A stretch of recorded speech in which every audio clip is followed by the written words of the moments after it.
اگر آپ نے دنیا کا ارادہ کر لیا، دنیا کی نیت بنا لی، تو آپ کے لیے جنت نہیں ہے. کم از کم آپ تو جنت کی تجارت کے لیے آئے تھے کہ جنت کا سودا کریں اللہ سے اور جنت کمائیں، جنت کے لیے محنت کریں، کیونکہ جنت میں آپ کا مقصود ہے. سبحان اللہ. لیکن ہمیں تو یقین ہی نہیں آتا، نہ جنت پہ ہے نہ دوزخ پہ ہے. ہمارے یقین تو صفر ہے. بہت دکھ ہوتا ہے مجھے. بہت سے لوگ دین کی باتیں کرتے ہیں لیکن وہ باتیں ان کی دل میں نہیں ہوتی، ان کے دل میں دنیا ہوتی ہے. تو لیکن میں عوام کی بات کر رہا ہوں. عوام تو نرے ناواقف ہے.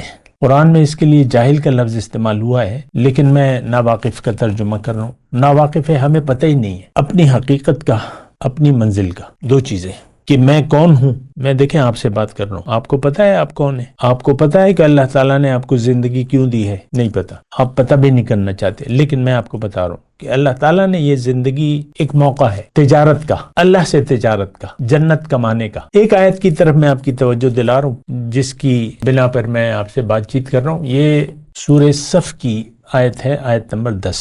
یا ایھا الذین آمنوا، اے ایمان والو، هل ادلکم علی تجارت تنجیکم من عذاب الیم. اے لوگو جو ایمان لائے ہو، اے ایمان والو، اللہ تعالیٰ فرما رہے ہیں ہم سے، براہ راست مخاطب ہے کہ کیا میں تمہیں ایسی تجارت نہ بتاؤں جو تمہیں دردناک عذاب سے نجات دے دے. تؤمنون باللہ ورسولہ، تم یقین کر لو اللہ پہ اور اس کے رسول پہ. وتجاہدون فی سبیل اللہ باموالکم انفسکم ذالکم خیر لکم ان کنتم تعلمون. یقین کر لو اللہ پہ اور اس کے رسول پر اور محنت کرو اللہ کے راستے میں اپنی مال اور جان کے ساتھ. یہ بہتر ہے تمہارے لیے اگر تم جانو. کیا ہوگا اس تجارت کا نتیجہ؟ کیا ہوگا؟ یغفر لکم ذنوبکم. اللہ تعالیٰ فرما رہا ہے کہ میں تمہیں بخش دوں گا، تمہارے گناہ تمہیں بخش دوں گا. وَيُدْخِلْكُمْ جَنَّاتٍ تَجْرِي مِن تَحْتِهَا الْأَنْهَارُ، اور تمہیں ایسے باغوں میں داخل کروں گا جس کے نیچے نہریں بہتی ہوں گی. وَمَسَاكِنَ طَيِّبَةً فِي جَنَّاتِ عَدْنٍ، اور ابدی قیام کی جنتوں میں